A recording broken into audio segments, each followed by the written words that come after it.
One Earth, but how can we take care of it? Let's find out.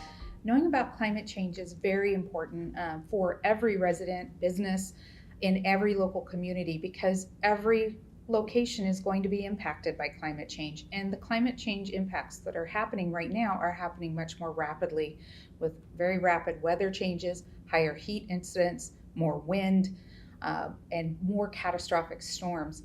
Being prepared for how to adapt to those changes is important, but also how can you mitigate and reduce greenhouse gas emissions so that you can reduce how bad climate change will eventually get in the next 100 years. Hi, I'm your host Cameron, and this is a student documentary about sustainability and the environment. The purpose of this video is to provide an introduction about sustainability and how you can make a difference. Specifically, you will hear how a Southern California college community is tackling urgent issues with the goal of preserving our Earth. The Riverside Community College District, which uses the acronym RCCD, consists of 3 colleges in the Southern California area. The district decided to become involved with sustainability matters. Associate Vice Chancellor Hussein Aga is part of the team overseeing sustainability for the district. Let's hear what he has to say. Sustainability and Climate Action Plan really includes 10 major areas: decarbonization, climate action, or climate justice, water ecosystem, community vitality, waste and procurement, as well as resiliency. So that's, these are the 5 main impact area, but those also integrate into the academic engagement, trust and transparency, as well as community partnership, equity, and social justice. So it's a holistic plan that really encompasses those 10 major impact areas. Within each impact area, there are main objectives and goals, and those goals and objectives are really measurable. So we decided to go back and really benchmark ourselves where we stand on every single impact area. And we benchmark ourselves and we created a goal for achievement over 5, 10, 15, 20 years. Sustainability cannot be, it's a living document and it's changing all the time. But we identify a measurable goal, and we have identified also a roadmap that includes short-term, mid-term, and long-term to achieve those goals and objectives. Requires a lot of resources, funding, as well as really, passion from our community. So the great thing is that our board approved the plan, which really approves the goals and objectives. So now we are looking into major resources to implement the plan. And the plan is really comprehensive, and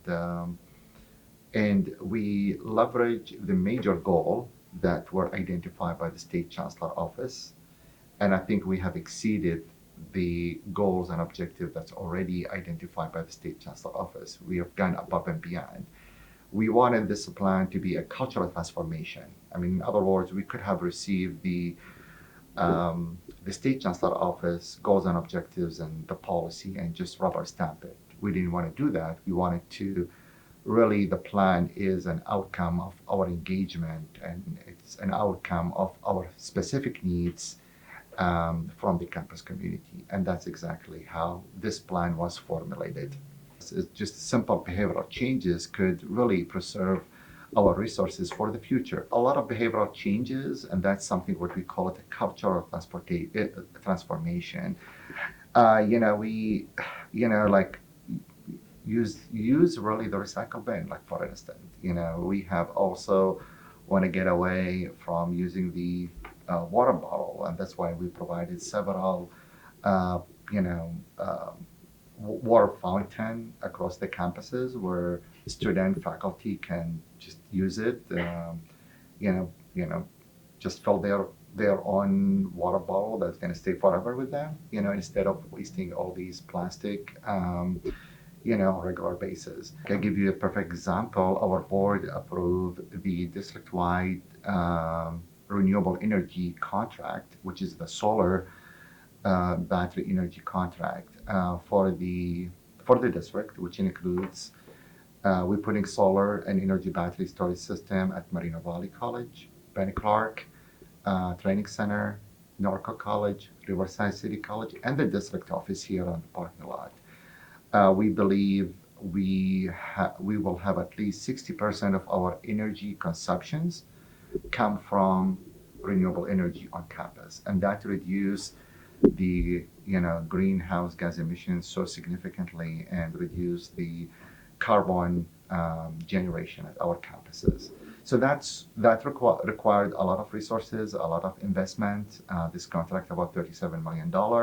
We believe we have a great return on investment at the end of the day when this project is completed, probably by mid of 2025. Riverside Community College, also known as RCC, is one of 3 schools that comprise the Riverside Community School District. RCC is taking a definitive stand on sustainability issues. Professor Kristen Gillespie would know. Well, sustainability is mainly about just making sure that the resources that are available here and primarily come from ecosystems and the earth are that we maintain them for if we use them at the current pace, we know they're going to run out, and it means quite a bit of suffering to kind of overcome that. So sustainability is just trying to ease the transition to different sort of ways that humans interact with nature and make it so that we can sustain and I hopefully a fairly comfortable quality of life. I love nature. I love life is an amazing thing, and I think it's mainly I just really appreciate that we have a planet that can sustain this crazy thing, sustain life. It's one of the few things that really motivates me to act. Easiest or broadest things to think about when you're talking about sustainability, at least it is, and I think it solves a lot of problems with sustainability, is thinking about just how many fossil fuels, how much carbon you're contributing, and think about what the way you get around, the appliances you use. Think about trying to invest in electric, and as consumers, that would go a long way. Some RCC students are actively involved with the RCC Sustainability Collective Club. Miles and Ophelia hold leadership positions within the club. I wonder what insight they can share with us. Yes, I'm part of the sustainability program. The official name is Student Sustainability Collective. Sustainability it's a pretty broad topic. It incorporates learning about how to reduce effects of global warming for the most part, because that's our number one pressing issue in today's modern age. And that can include making sure that you are recycling properly, for one. Two, educating others around you that this is an issue. And three, driving less, carpooling, learning more about public transportation. In addition to this, it is important that we're reducing our waste overall. We all want to breathe clean air. We all want to have a clean campus, right? So this club is effective in making sure we have that kind of environment for everybody. And I also think it's important that we raise awareness about environmental issues.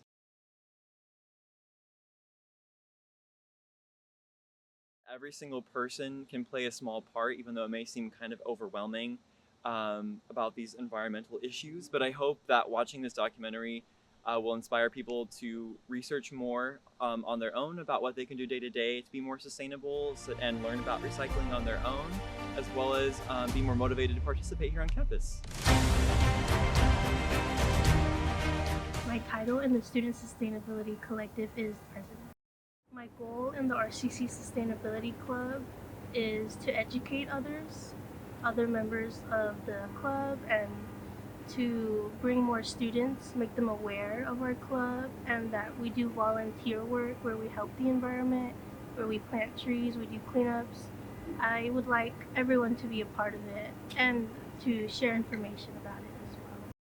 Sustainability is important to me because environmental problems affect everyone. It affects my family, yours, whether it be air pollution or polluted water. It affects everyone, so it's everyone's problem.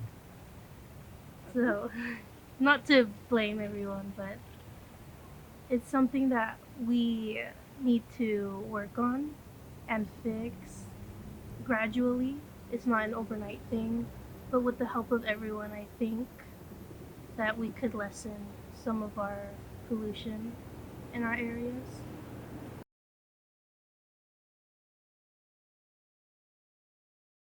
Have our tree inventory training where we will be training our members how to take measurements and tag the trees on campus. We get the data from them, we measure the diameter, the height and width, as well as the species. And next weekend, we have a beach cleanup as well. And we also have a field trip to the safari park. We plan to go whale watching, hopefully in the winter, so if we fundraise, we can collect some funds to take some members and go whale watching. In the spring, we also hold grunion runs, which are in the spring during full and or new moons, where fish called grunion, they come out of the water and they mate outside of the water on the sand. And that's an educational field trip that we do in the spring. Let's hear from a nonprofit organization that handles sustainability and conservation matters. Ms. Ruiz will share with us how we can take small steps towards ensuring a better environment. We are honored to have Ms. Diana Ruiz from the Riverside Corona Resource Conservation District. She works as the Public Affairs Manager. Welcome to the Land Use Learning Center. This is a place where we teach people about how to manage land according to its land use. We introduce people to our local native habitats, urban areas, and agriculture. And when people come here, our plants are labeled and they can pick up plant lists along the way to take home and use them on their own properties. Or in the case of native habitats, it might be to learn their native plants and animals. And when I say native, I'm talking about locally important plant communities of Western Riverside and San Bernardino counties, not all of California. We offer a lot of free programming here. We have a seed library where we provide free seeds for people if they are interested in growing things, gardening. We have a lot of publications, most of which are free, that advise people on what they can do on their own properties. And then we've also produced some books. We have Backyard Birds of the Inland Empire here. And we have Wildflowers and Important Native Plants of the Inland Empire. And these can be purchased here if you would like to learn about local plants and birds. The main thing is we're trying to help our community be better stewards of the environment, of our local environment. And we're trying to really inspire everybody to get interested in the local plants and animals and keeping water clean and keeping our soil healthy so that we have healthy soil to grow food. So there's a lot of educational components in that, but main thing is trying to inspire folks. What we've done here is taken an antiquated research facility. This used to be part of the USDA Agricultural Research Service. This is actually where they studied and determined salinity levels for different crops. And when they moved away adjacent to UC Riverside, this property became vacant. And the Riverside Corona Resource Conservation District acquired the 9 acres that are here. And everything we do is to retrofit the facility in some way to improve and demonstrate what one might do in an urban area. For example, we have here, instead of just paving this with asphalt, it's permeable. and that allows the water to percolate and replenish our underground water basins. And these are recycled plastic cells that hold the pea gravel so that water can percolate in rather than wash off a paved surface. And as that water washes off of streets and rooftops, it collects pollutants, and such as even soil particles that carry fertilizers and pesticides, and all of that runs into our storm drains down to the river, and that pollutes our waterways. So it's very important that when people live in an urban environment, that they think about ways that their yards can actually act more like natural ecosystems instead of gray concrete areas. So one of the things we introduce here is exactly what I'm talking to you about. This is a drawing of the aquifer under Riverside, and we get all of our water from underground in underground water basins or aquifers. And then this is a map of the watershed. So the water that from up in the mountains flows through the tributaries down to the Santa Ana River, all the way to the Pacific Ocean. And our agency, our office here is right about in the middle of the watershed. It's ideally located adjacent to beautiful historic Mount Rubidoux. So daily people hike up there, and you have a great vantage point looking over a lot of our watershed, the Santa Ana River watershed. All right, come along. Let's take a look at our first land use, the native habitat area. And here we're going to learn about 4 of our locally important plant communities: coastal sage scrub, chaparral, oak woodland, and riparian. So I ask people, what is sustainability? Well, it's simply using our natural resources so they last forever. So if you wanted to learn your native plants, we have the plant list here and some of the sustainable practices that are used in each of the land uses. We have this for the native habitat area, the urban area, and the sustainable agriculture area. But here in this section of the Land Use Learning Center, we first enter coastal sage scrub, and that is a low-growing, shrubby plant community. So we're leaving the coastal sage scrub plant community, and we're going into chaparral, which is a larger, woodier plant community.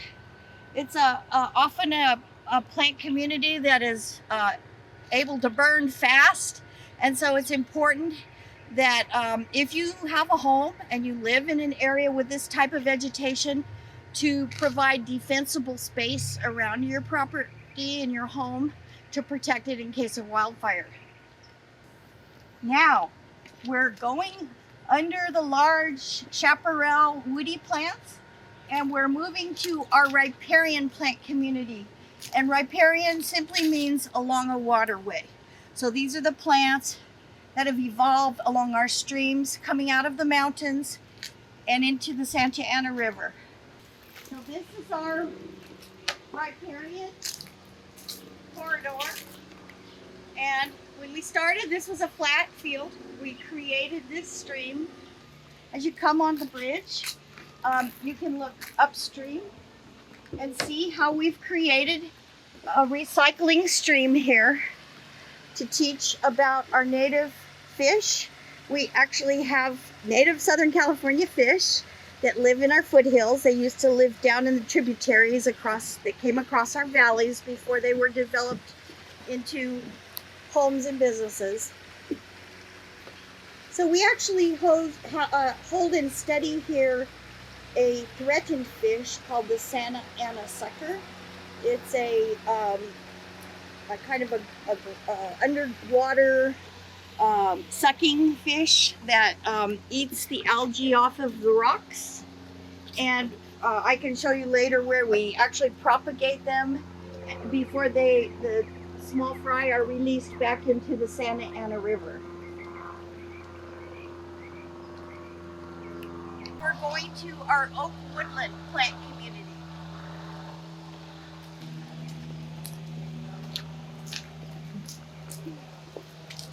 Now, did you immediately feel the difference between being in the sun and the shade of these oaks?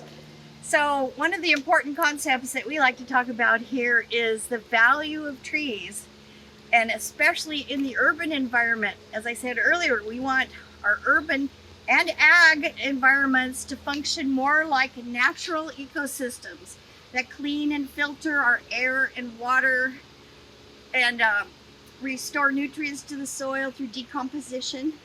And so if we can just tweak and adapt where we live a little bit, we can actually create habitat for wildlife in our own yards. In this section in the oak woodland area, we highlight what was our most common oak, Quercus agrifolia, or coast live oak, and then our rarest oak, the Engelmann oak, which now you might only find around the Santa Rosa Plateau unless people planted them. So here's our plant community with the animals that are reliant. Now that doesn't mean these animals don't travel between plant communities, but there are some like the acorn woodpecker, for example, and this oak titmouse that they rely on cavities to have their nests. And so in urban areas, we cut down trees that are dead because they become a hazard. So one of the things you can do if you have property and it's not a hazard, leave those dead trees for these type of cavity nesting birds. This is where we talk about the value of decomposition to replenish the soil on the oak woodland floor. And you can look under this log and see what I'm talking about, all of the decomposers, insects, microscopic mycelium from the mushrooms. So the acorn woodpecker is an example of a cavity nesting bird, and it's reliant on the oak woodland for the acorns. Oh no, looks like a mountain lion came through and took out a little cottontail. So as we stroll through our Engelmann oaks, to my left is a waterway. Now, you may look at that and go, that doesn't look like a waterway. We have many, many little tributaries that flow to the larger streams. And so it's really important that if you throw trash or motor oil down on the ground, it's going to be moved when it rains into these little waterways, and it will end up in a river or in our underground water supply and to the ocean. So it's very important to not pollute or throw trash on the ground. So this is actually a brown-headed cowbird trap. It's a tool that our biologists use, and the brown-headed cowbird is a nest parasite. It's bigger than our native songbirds, so it gets into their nests and lays its eggs, and then its chicks all actually outcompete the babies of the songbird. Thus, we call them a nest parasite. And so the way we remove this species is that this is the trap. There's an opening here. We bait it with a male and a female cowbird. It's very humane. We provide food and water in the trap. And then when we dispose of these cowbirds, we actually give them to the people who train raptors. So they let them go, and then the owl or the whatever they're training, the hawk goes after the bird, and they're actually part of the cycle of life. We have a bird blind down here, and if you're familiar with hunting, bird blinds are where the hunters hide to shoot waterfowl as they go across on our Pacific trail over our skies as they migrate from the north to the south and back. Well, we have a bird blind here, but it's not for shooting birds unless you have a camera, but it's for sitting and nature journaling and observing what might show up in our stream that day. So this is the challenge. How can we still have habitats for wild animals and native plants, and still at the same time have homes for people, transportation, as well as food to eat, agriculture? And what we advocate, and we ask you all to help do, is advocate to preserve large blocks of habitat connected with corridors for wildlife movement and migration. And you may have heard about the new corridor that's going in over the freeway in Los Angeles for the mountain lions. So we need much more of that, wildlife corridors, So wildlife can go all the way to the ocean, up the river, and reach their mountains. So now we've left the oak woodland, and we actually have some of our native black walnut from Southern California you can make ice cream out of. There's not a lot left. And we're continuing down our riparian corridor. So the trees you would find upstream are the ones higher in elevation in our mountains. And as we go downstream, it's the same. These are more of the cottonwoods that you would see on the lower elevations, the kinds of woodland or trees in the riparian corridor. So this is the end of our stream. At this point, the water is pumped back up to the top and it flows into the waterfall that you saw. And that's where we aerate the water to keep oxygen, and the shade from the trees helps cool the water. It's very important, otherwise fish can't get the oxygen they need out of the water to survive. So this is a completely fabricated stream. We're not an actual real tributary, but it's important the way it was designed because there are a few deeper pools along the way, and if the power were ever to go out, it would protect those threatened fish that are in the stream. Now we're leaving the native habitat area, and we visited 4 of our plant communities. Now we're going to the urban area, and I'm going to show you 4 different styles of water-wise backyards and an arbor trail about urban forestry. So this is our first yard. It's been graded so that when it rains, we capture runoff in this rain garden or detention basin, again, to get water to percolate down into the underground water basin, replenish our water storage, and at the same time, it's watering the plants around it. Most of the plants selected for this particular yard provide either a host plant for a pollinator, like a butterfly to lay its eggs on, and then the caterpillars eat that host plant. And then it has a lot of nectar plants for pollinators, and things like the larger tubular flowers are for hummingbirds, and then the smaller flowers provide nectar for things like butterflies and moths. So if you are visiting here and you think you want to retrofit your own yard, you would pick up a plant list, and each of the 4 yards is listed with the plants in them. So if you came over here and said, oh, I like the look of this, this is a low water using plant, you can check it off and then look for that in your nursery so that you could plant it in your own property. So we're leaving our habitat backyard, which is a mixture of native and non-native plants, but they're very good for pollination. And we're going into a native backyard, yard 2. Now, this is where we have our native plants and some that have been bred for certain qualities, like cultivars, we call them. So we have, for example, our native monkey flower. But at the same time, you can see they've been bred for various different colors of flowers. There's a coral and lemon. This one has a white border on it, pinkish. So again, natives and cultivars, and a small water source that doesn't waste water. We have several varieties of different sages or salvias. We have a couple examples of, there's our native toyon, which we call Christmas berry because it gets the bright red berries in the winter for the birds, and people sometimes use these for Christmas decorations. And then we have the cultivar variety of the toyon that has been bred to have yellow seeds. So if you prefer that in your yard. Now, these cultivars don't always provide the same quality of habitat. For example, our native butterflies have evolved to see certain colors and certain nectar guides down into the flower. So they're really bred just for humans, so they have more of a variety in their yards. Now we're leaving the natives and cultivars, and you see we have an example of some of the bee homes that people can put in their properties. Most of our bees are either ground dwelling, not honeybees. That's a European bee that we make. It's an agricultural crop essentially for making honey, but we're talking about the essential importance of our native pollinators, and you probably will see many today of bumblebees and carpenter bees that go into wood. So now we're leaving our second yard and going into our third yard. These are not native to our area. They're native to other Mediterranean regions. So they're very drought tolerant.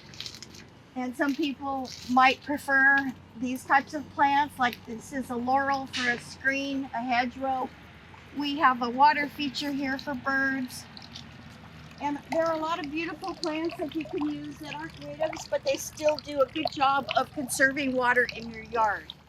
Our fourth style of backyard is our sustainable yard to grow food for people and to share with wildlife. So, for example, we wanted a screening hedge around this yard, so instead of just an ornamental, we've planted pomegranates.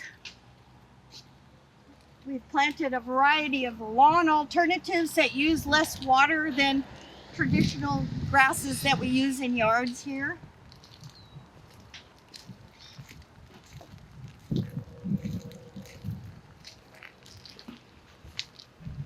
Here's another example of a cultivar. I showed you the ceanothus in our native habitat area, and this particular one has been bred for this color of flower. It's a deeper, richer kind of purple.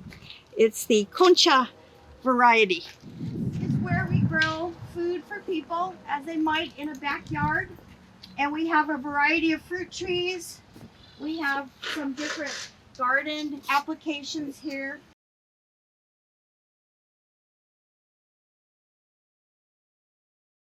So this is the Mexican Palo Verde, but it is a specially bred desert museum, so it doesn't have the thorns on it. So someone in their backyard can actually manage a tree like this because it doesn't have all the stickers and thorns on it. And one time of the year, it puts out all these beautiful yellow flowers, and they carpet the floor, and we have an incredible source of nectar for our pollinators.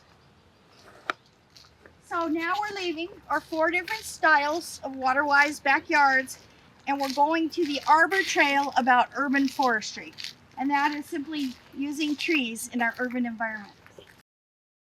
This is a picture of the city of Riverside looking down from Mount Rubidoux. And we're going to talk about this side of the trail, the value of trees. And on our way back, we'll talk about how to take care of trees. Well, of course, we all know that trees produce oxygen for us to breathe, and they clean and filter the air. So would you rather live in a city like this or like this?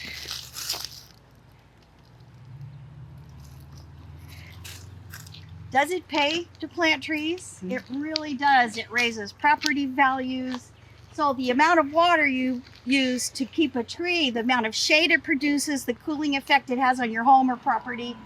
And even it's been studied that people spend more money in business areas that have trees. They're beautiful and they're cooler. So they enjoy their shopping. Trees are very important.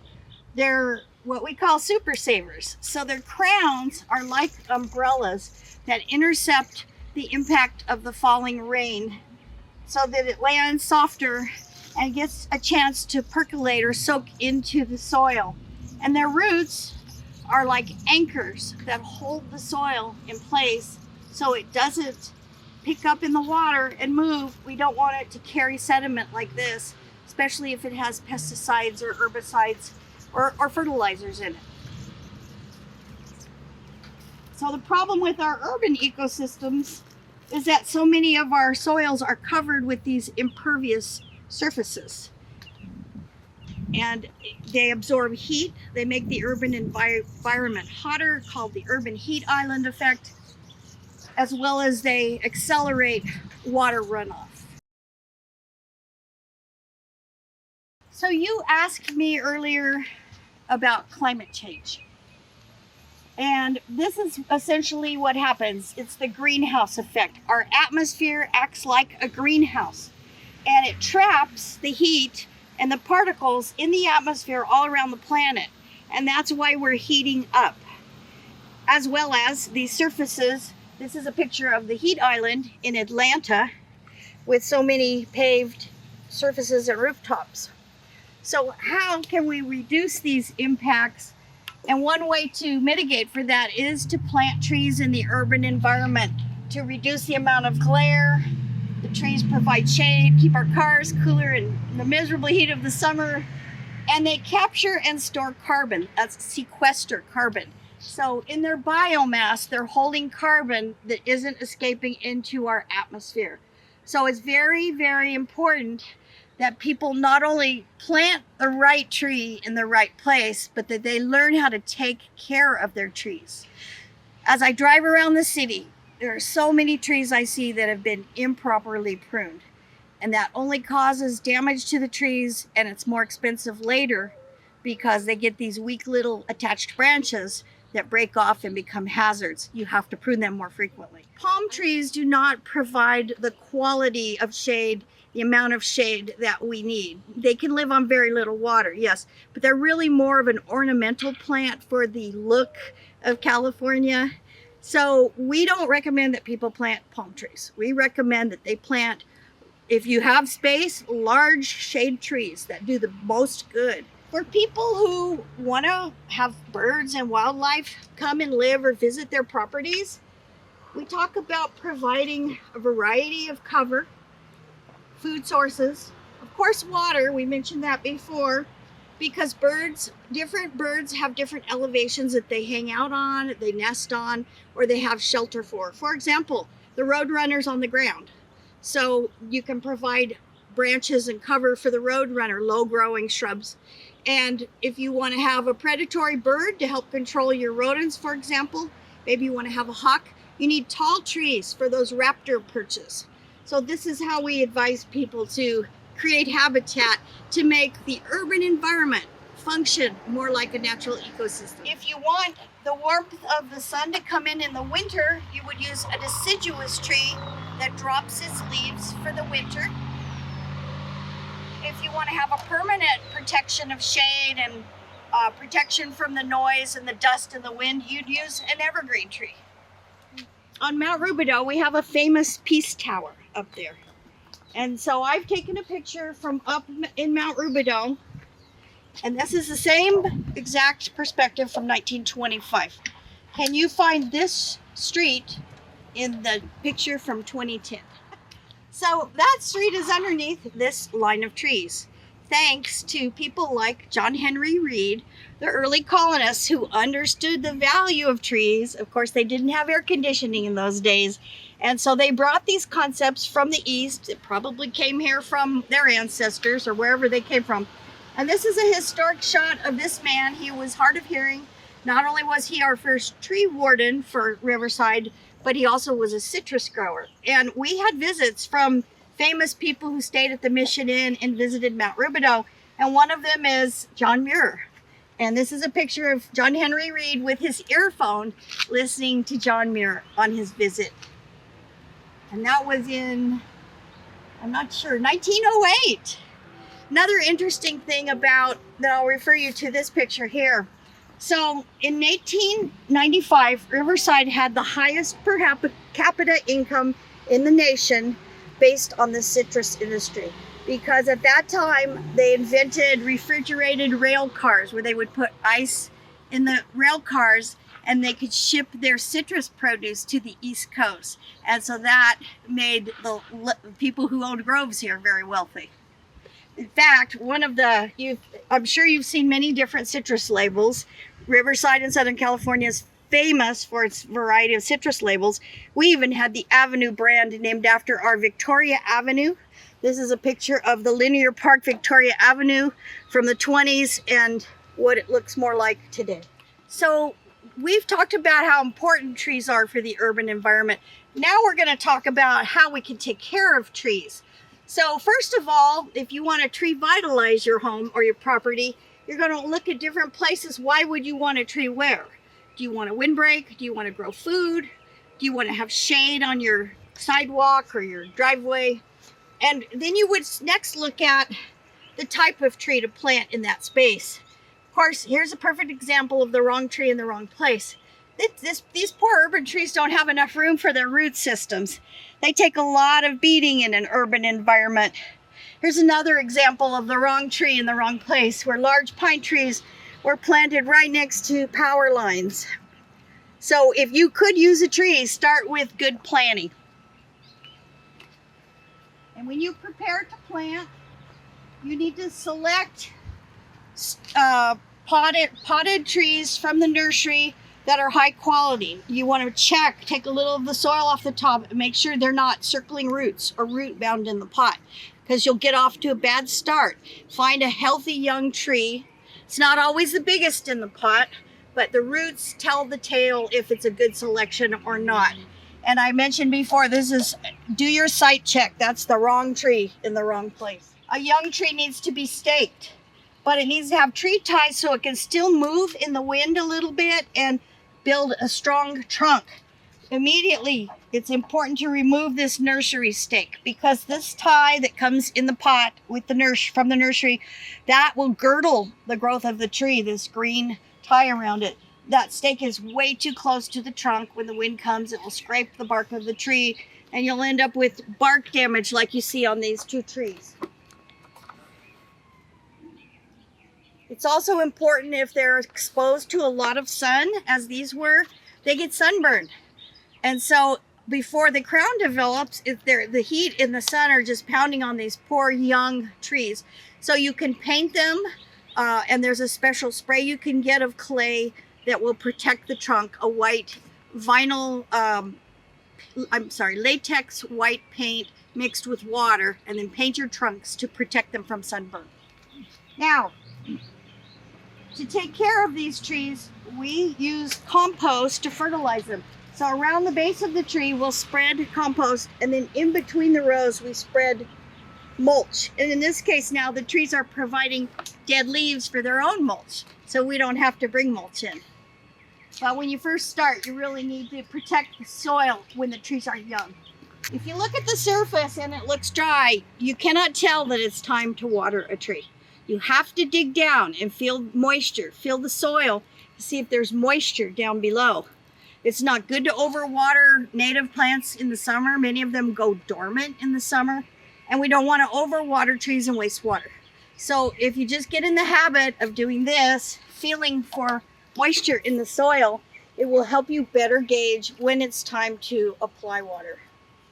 So one of the big jobs of the Resource Conservation District is to remove non-native exotic species. And why does that matter? Well, for one reason, they use a lot of water often, and you'll find them along waterways, but also when they're growing there, they're displacing the native trees and reeds and shrubs that belong there, that provide the homes, the nesting sites, and the food sources for native plants and animals. So in this case, this is the threatened leaf-spells vireo, and it's been lost so much of its habitat in the river bottoms because of the invasive reed called Arundodonax.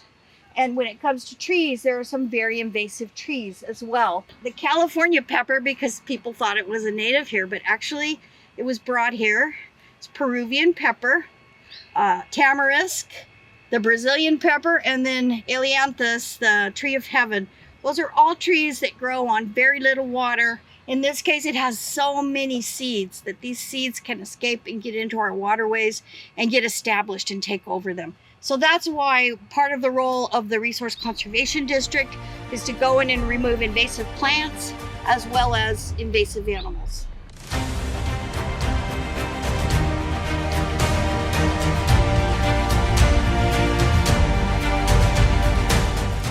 Riverside offers a lot of different programs and assistance to our communities. We have educational programs where we can come out and talk to the community about what the impacts from climate change we're experiencing in the city of Riverside. And we can talk about what the city of Riverside is doing, both in terms of goals to achieve carbon neutrality community-wide by 2040, to have 100% renewable or carbon-free electricity provided to all of our electric utility customers by 2040. This is 5 years earlier than the state's goal.